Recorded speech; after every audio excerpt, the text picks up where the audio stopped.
There governed in that year a stern, stout churl and angry overseer. Crab. While Mr. Staunton, for such was this worthy clergyman's name, was laying aside his gown in the vestry, Jeanie was in the act of coming to an open rupture with Madge. "We must return to Mummer's barn directly," said Madge. "We'll be hour late, and my mother will be angry."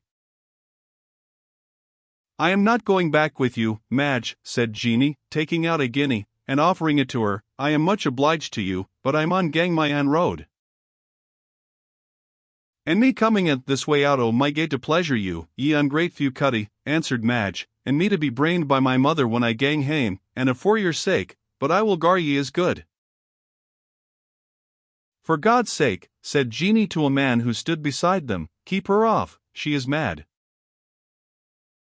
"Ey," answered the boar, "I hae some guess of that, and I trow thou be'st a bird of the same feather doth. Howsomever, Madge, I rede thee keep hand off her, or I see lend thee a wisterpoop."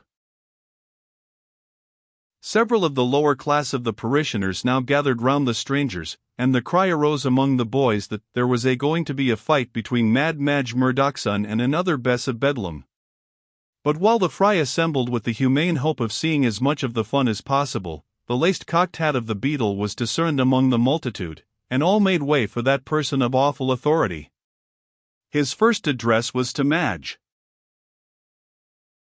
"What's brought thee back again, thou silly Don Knot, to plague this parish? Hast thou brought ony more bastards wy thee to lay to honest men's doors? Or does thou think to burden us with this goose, that's as harebrained as thysel, as if rates were no up enow? Away thee to thy thief of a mother, she's fast in the stocks at Barkston town, and away ye out o' the parish, or I be at ye with the rutten."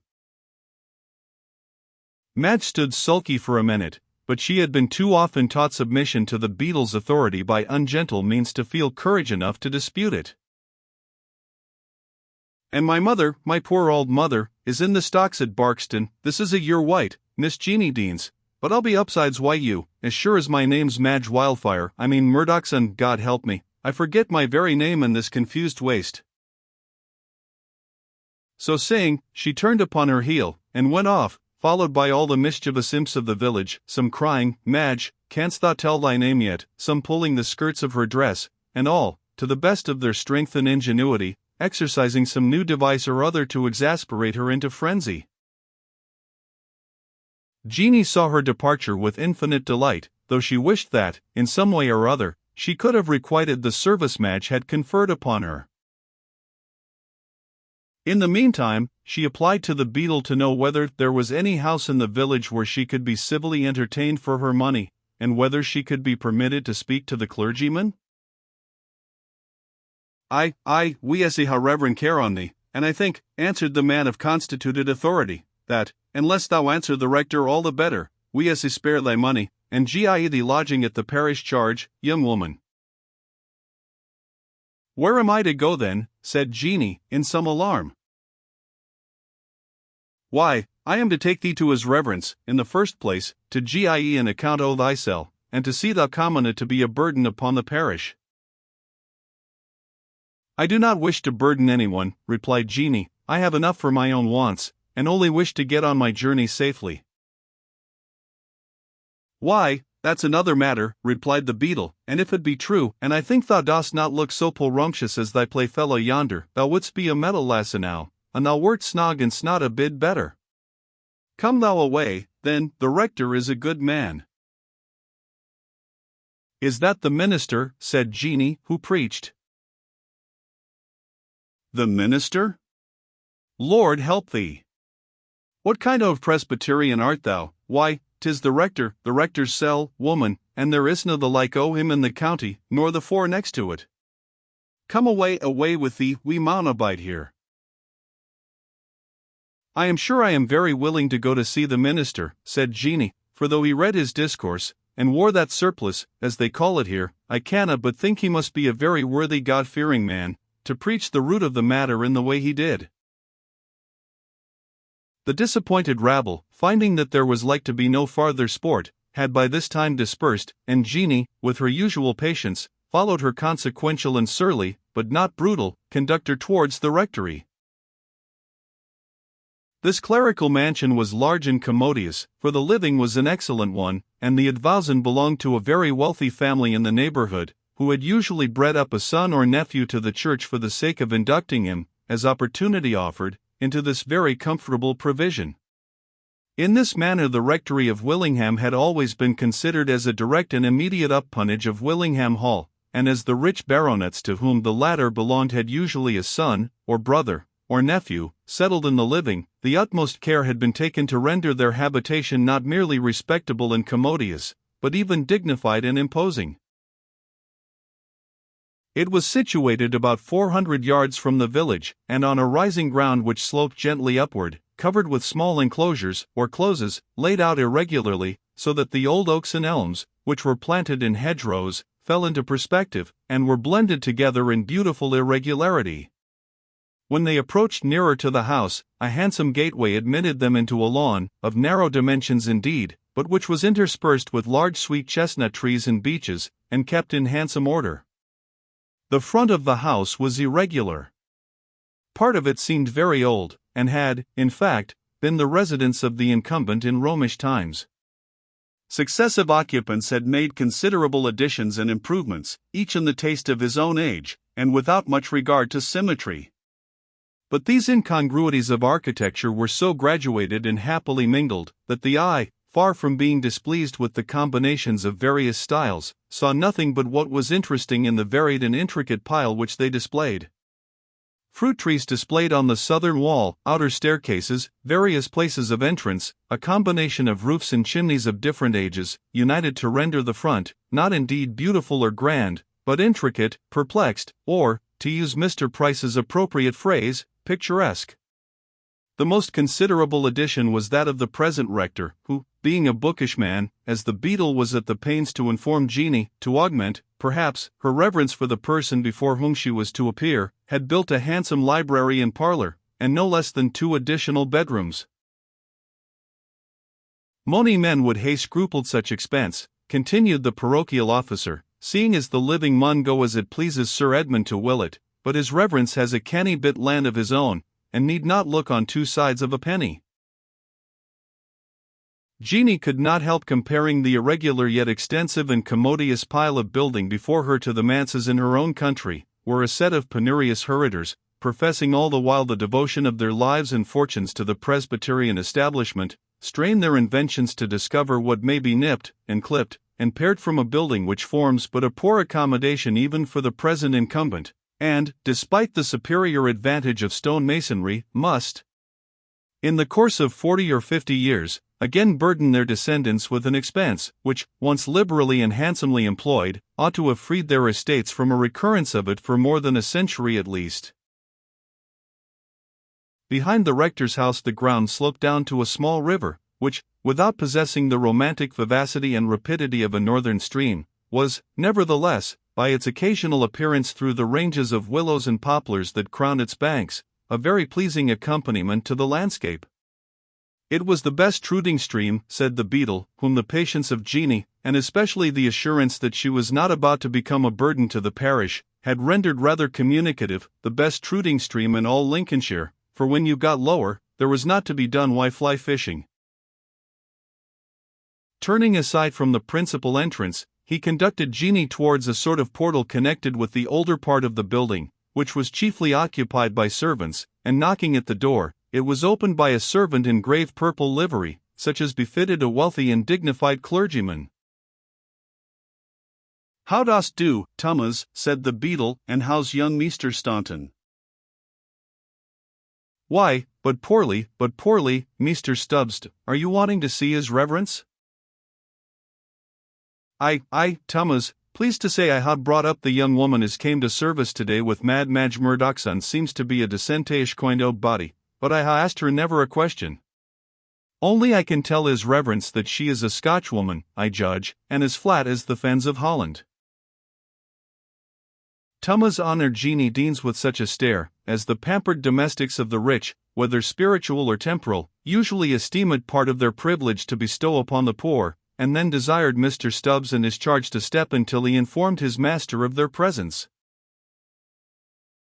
The room into which he showed them was a sort of steward's parlour, hung with a county map or two, and 3 or 4 prints of eminent persons connected with the county, as Sir William Monson, James York the blacksmith of Lincoln *, and the famous Peregrine, Lord Willoughby, in complete armour, looking as when he said in the words of the legend below the engraving.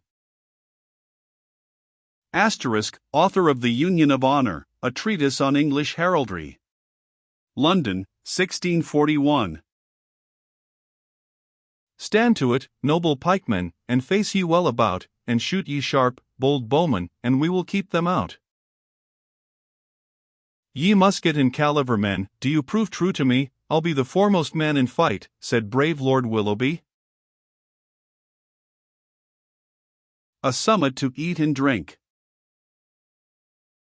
When they had entered this apartment, Thomas as a matter of course offered, and as a matter of course Mr. Stubbs accepted, a summit to eat and drink, being the respectable relies of a gammon of bacon, and a whole whiskin, or black pot of sufficient double ale. To these eatables Mr. Beadle seriously inclined himself, and, for we must do him justice, not without an invitation to Jeanie, in which Thomas joined, that his prisoner or charge would follow his good example. But although she might have stood in need of refreshment, considering she had tasted no food that day, the anxiety of the moment, her own sparing and abstemious habits, and a bashful aversion to eat in company of the 2 strangers, induced her to decline their courtesy. So she sate in a chair apart, while Mr. Stubbs and Mr. Thomas, who had chosen to join his friend in consideration that dinner was to be put back till after the afternoon service, made a hearty luncheon, which lasted for half an hour, and might not then have concluded, had not his reverence rung his bell, so that Thomas was obliged to attend his master. Then, and no sooner, to save himself the labour of a second journey to the other end of the house, he announced to his master the arrival of Mr. Stubbs, with the other madwoman, as he chose to designate Jeanie, as an event which had just taken place. He returned with an order that Mr. Stubbs and the young woman should be instantly ushered up to the library. The Beadle bolted in haste his last mouthful of fat bacon, washed down the greasy morsel with the last rinsings of the pot of ale, and immediately marshalled Jeanie through 1 or 2 intricate passages which led from the ancient to the more modern buildings, into a handsome little hall, or anteroom, adjoining to the library, and out of which a glass door opened to the lawn. "Stay here," said Stubbs, "till I tell his reverence you are come." So saying, he opened a door and entered the library. Without wishing to hear their conversation, Jeanie, as she was circumstanced, could not avoid it, for as Stubbs stood by the door, and his reverence was at the upper end of a large room, their conversation was necessarily audible in the anteroom. "So you have brought the young woman here at last, Mr. Stubbs. I expected you some time since. You know I do not wish such persons to remain in custody a moment without some inquiry into their situation." "Very true, your reverence," replied the Beadle, "but the young woman had eat not today, and so Mr. Thomas did set down a drap of drink and a morsel, to be sure." "Thomas was very right, Mr. Stubbs, and what has become of the other most unfortunate being?" "Why," replied Mr. Stubbs, "I did think the sight on her would but vex your reverence, and so I did let her go her ways back to her mother, who is in trouble in the next parish." "In trouble, that signifies in prison, I suppose," said Mr. Staunton. "Aye, truly, something like it, and it like your reverence." "Wretched, unhappy, incorrigible woman," said the clergyman. "And what sort of person is this companion of hers?" "Why, decent enow, and it like your reverence," said Stubbs, "for aught I sees of her, there's no harm of her, and she says she has cash enow to carry her out of the county." "Cash! That is always what you think of, Stubbs, but has she sense, has she her wits, has she the capacity of taking care of herself?" "Why, your reverence," replied Stubbs, "I cannot just say. I will be sworn she was not born at Whitham, for Gaffer Gibbs looked at her all the time of service, and he says, she could not turn up a single lesson like a Christian, even though she had Madge Murdochson to help her. But then, as to fending for herself, why, she's a bit of a Scotchwoman, your reverence, and they say the worst don not of them can look out for their own turn, and she is decently put on enow, and not be chaunched like t'other." Asterisk a proverbial and punning expression in that county, to intimate that a person is not very clever. Send her in here, then, and do you remain below, Mr. Stubbs? This colloquy had engaged Jeannie's attention so deeply that it was not until it was over that she observed that the sash door, which, we have said, led from the anteroom into the garden, was opened, and that there entered, or rather was borne in by two assistants, a young man, of a very pale and sickly appearance, whom they lifted to the nearest couch, and placed there, as if to recover from the fatigue of an unusual exertion. Just as they were making this arrangement, Stubbs came out of the library, and summoned Jeannie to enter it. She obeyed him, not without tremor, for, besides the novelty of the situation, to a girl of her secluded habits, she felt also as if the successful prosecution of her journey was to depend upon the impression she should be able to make on Mr. Staunton. It is true, it was difficult to suppose on what pretext a person traveling on her own business, and at her own charge, could be interrupted upon her route. But the violent detention she had already undergone was sufficient to show that there existed persons at no great distance who had the interest, the inclination, and the audacity, forcibly to stop her journey, and she felt the necessity of having some countenance and protection, at least till she should get beyond their reach.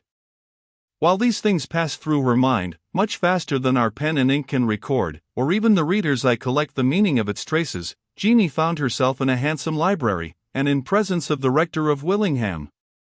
The well-furnished presses and shelves which surrounded the large and handsome apartment contained more books than Jeannie imagined existed in the world, being accustomed to consider as an extensive collection two first shelves, each about 3 feet long, which contained her father's treasured volumes, the whole pith and marrow, as he used sometimes to boast, of modern divinity.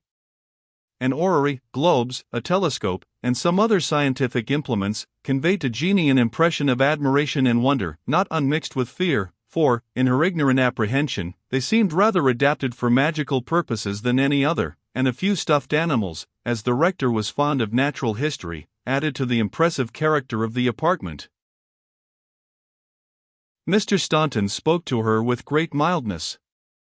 He observed that, although her appearance at church had been uncommon, and in strange, and he must add, discreditable society, and calculated, upon the whole, to disturb the congregation during divine worship, he wished, nevertheless, to hear her own account of herself before taking any steps which his duty might seem to demand. He was a justice of peace, he informed her, as well as a clergyman. His honor, for she would not say his reverence, was very civil and kind, was all that poor Jeannie could at first bring out.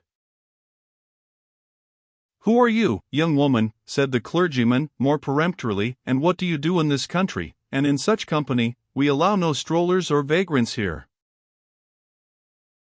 "I am not a vagrant or a stroller, sir," said Jeannie, a little roused by the supposition. "I am a decent Scots lass, travelling through the land on my own business and my own expenses, and I was so unhappy as to fall in with bad company, and was stopped a night on my journey. And this poor creature, who is something light-headed, let me out in the morning." "Bad company," said the clergyman. "I am afraid, young woman, you have not been sufficiently anxious to avoid them." "Indeed, sir," returned Jeannie, "I have been brought up to shun evil communication. But these wicked people were thieves, and stopped me by violence and mastery." "Thieves," said Mr. Staunton, "then you charge them with robbery, I suppose?" "No, sir, they did not take so much as a bottle from me," answered Jeannie, "nor did they use me ill, otherwise than by confining me." The clergyman inquired into the particulars of her adventure, which she told him from point to point.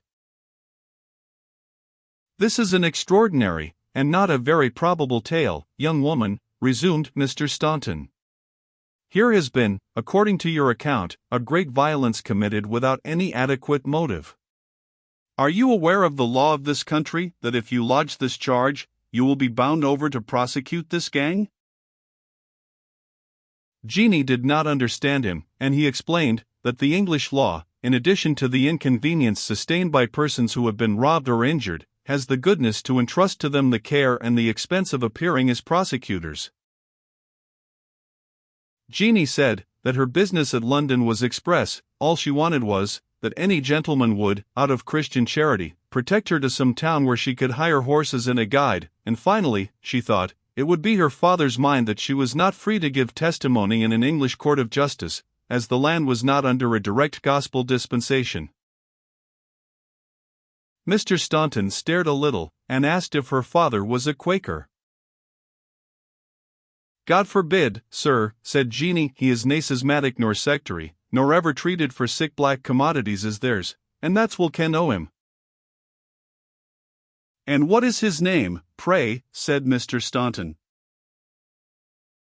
David Deans, sir, the cow-feeder at St. Leonard's Crags, near Edinburgh. A deep groan from the anteroom prevented the rector from replying, and, exclaiming, "Good God! That unhappy boy," he left Jeanie alone, and hastened into the outer apartment. Some noise and bustle was heard, but no one entered the library for the best part of an hour.